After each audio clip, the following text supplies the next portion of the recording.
What's up YouTube? KS Gun Guy here. Thanks for joining me today as always.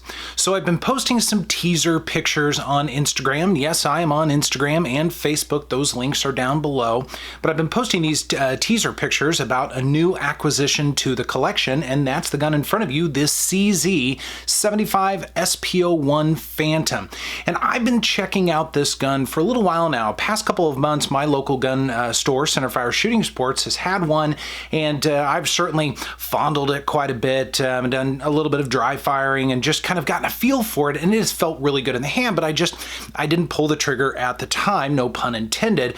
Well, they finally got in another one, and this is actually a factory refurbished one at a lower price, we'll put it that way. I can't tell where the blemish or what the issue was, kind of a blemished model. Now, I think it looks basically brand new, so I was excited to go ahead and take the plunge and get this. So that brings us to today, and of course we're going to be taking a look at the specs and the features of the firearm. I'll be wheeling in some shooting along the way. We'll take a look at the trigger, and then I will give a summary at the end. So let's knock some specs out of the way here. The overall length of the firearm is 8.15 inches. The height is 5.8 inches.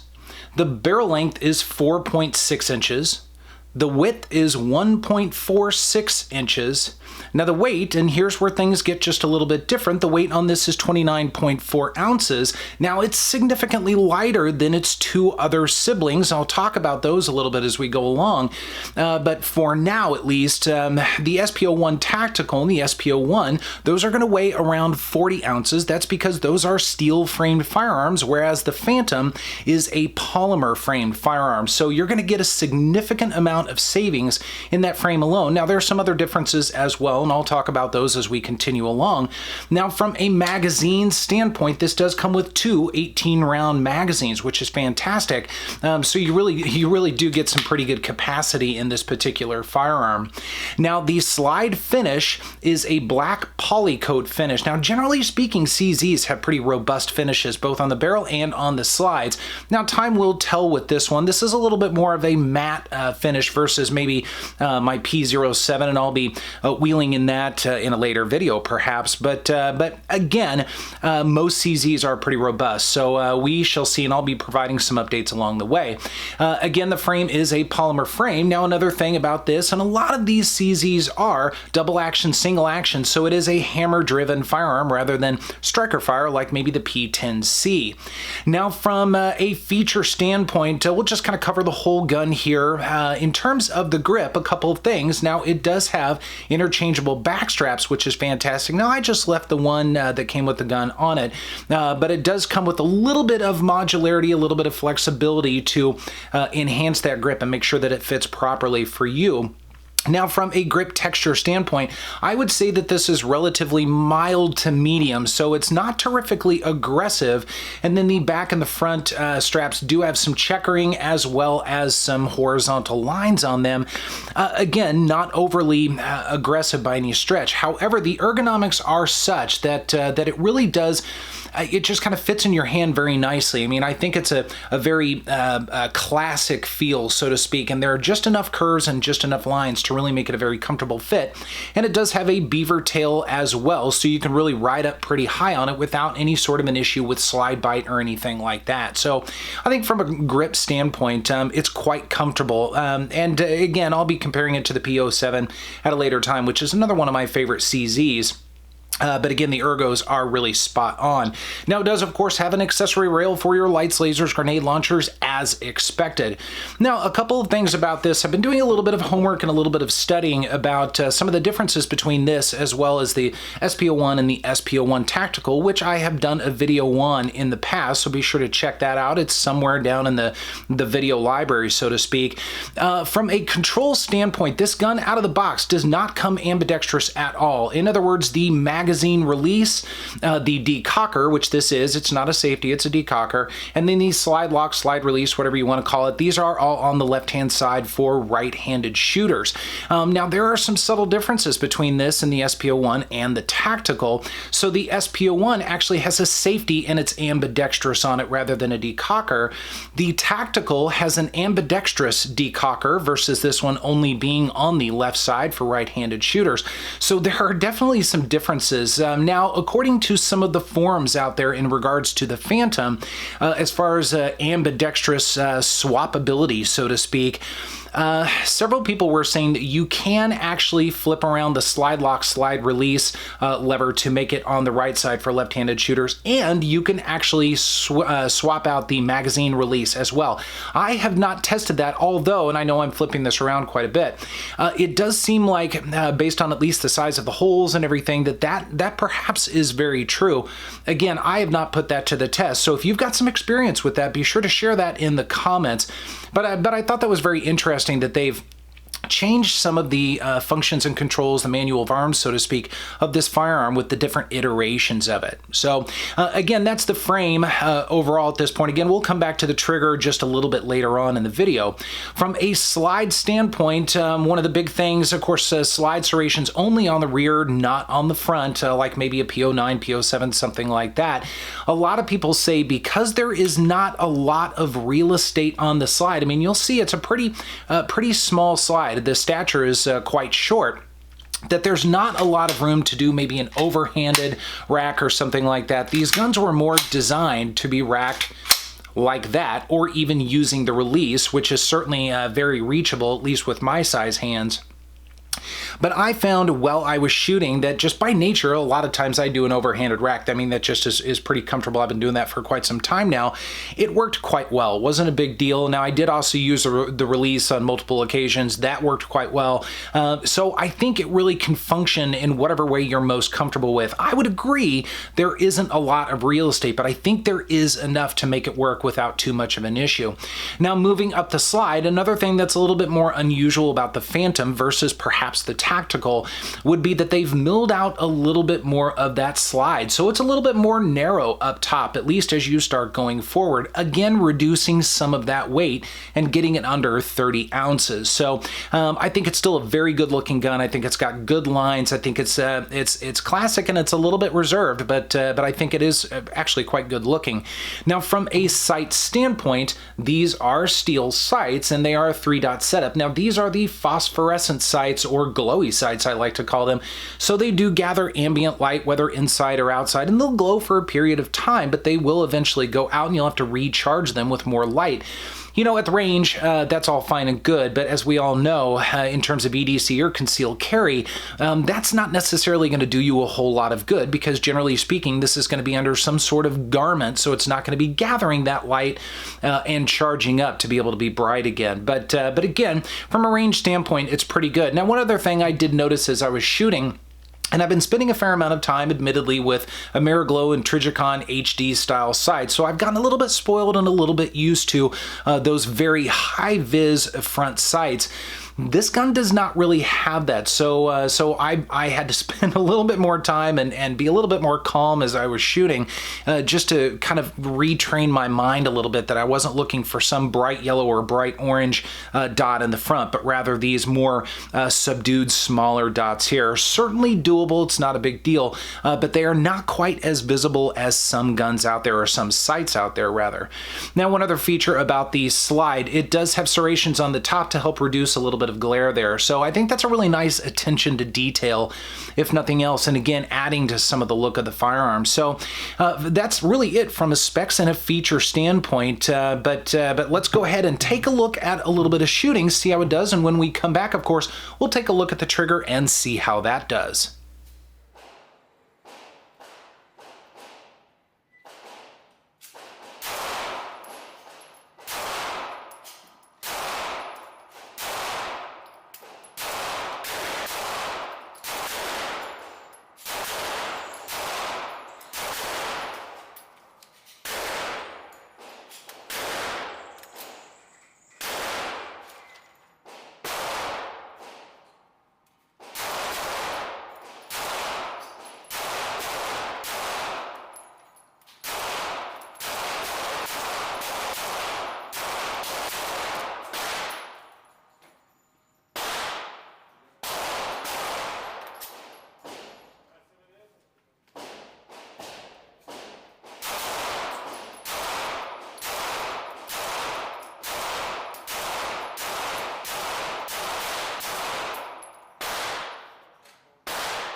Welcome back. I hope you enjoyed that footage at the range. So from a shooting perspective, the Phantom is actually a fantastic shooter, and I think part of that is, and I haven't talked about this just quite yet, wanted to save it until after the shooting, you'll notice that, and this is the same with quite a few different CZs out there, let me get this in the light, you'll notice that the rails actually sit inside the frame, and what that allows this to do is have the slide be quite a bit shorter. I mean, I talked about the real estate earlier in the video, so that means that it's bringing that slide closer to you or a little bit lower to reduce that bore axis. We talk about that from time to time. So what that means is when this gun is cycling, it's pushing more towards you rather than flipping the slide up to reduce what we call muzzle flip, of course. But then also, and I think, and there's a little bit of a debate about this, I know some people have disagreed with this in the comments, but I think it also reduces at least perceived recoil, if nothing else, because again, you're not having to fight the gun quite so much this way, but rather it's just pushing back into you. And if you've got a reasonably good grip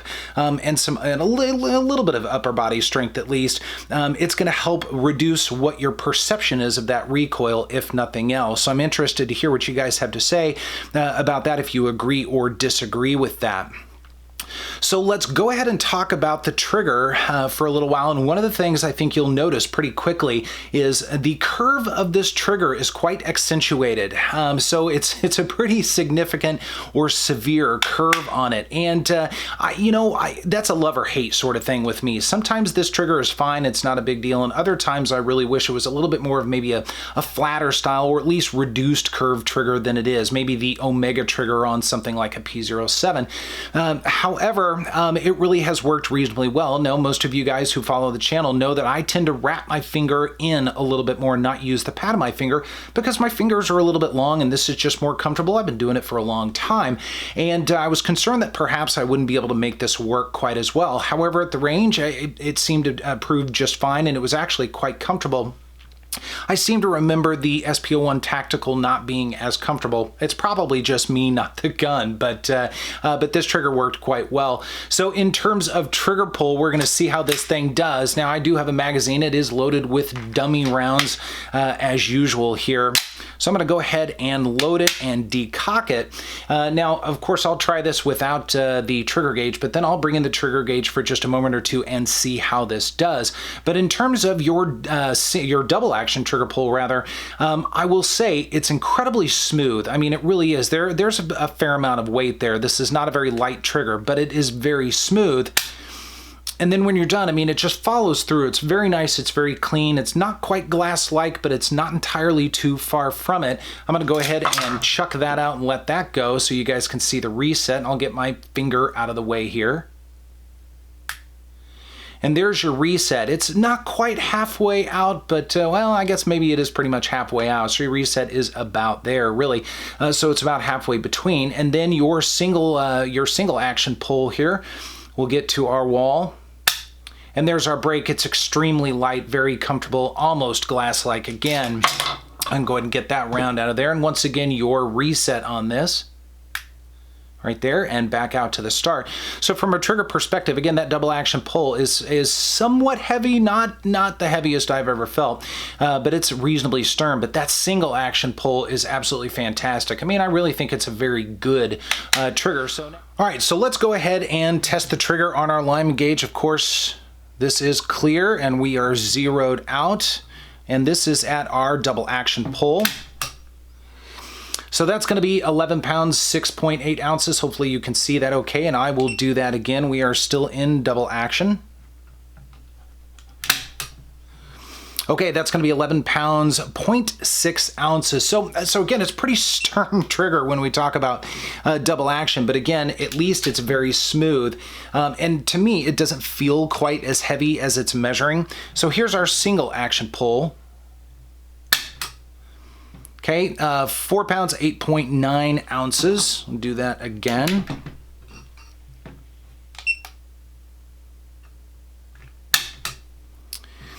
4 pounds, 12.5 ounces. Hopefully, again, you can see that okay.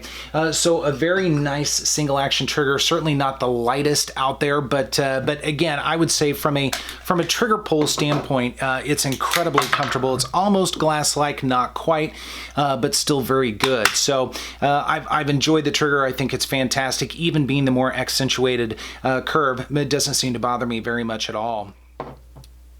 So from an overall standpoint, the CZ75 SP-01 Phantom is a fantastic firearm. I mean, I think it is very much a classic full-size double action, single action firearm from CZ with their very traditional controls and that quality that you've come to expect from CZ. The first time I went and shot it, I didn't shoot it very well, and I think part of that was the head perhaps wasn't completely in the game, and I've been working on some grip fundamentals. I've gotten a little bit lazy, I'll admit to you, especially being on camera, so trying to kind of redial in those skills a little bit. So the second time I took it and put maybe, I don't know, 200 rounds or so, and the first time I think I put about 200 rounds, that second trip was significantly better. Now I'm not a bullseye shooter.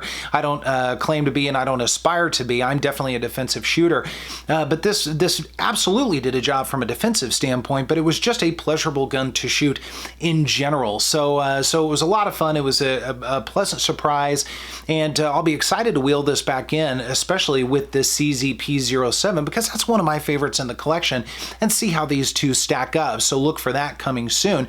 So I'm excited to hear what you guys have to say about this. Do be sure to leave a comment down below if you've got some experiences with the Phantom, or if you're looking to buy it, if you've got some questions about my experience. I'm always looking forward to those. Do again, be sure to join me on Instagram and Facebook. I'd love to carry on a conversation with you guys there, and I share a lot of upcoming things and just doodling with the camera on Instagram. That's been a lot of fun. So look forward to seeing you guys again. Thanks so much for joining me, and I will see you next time.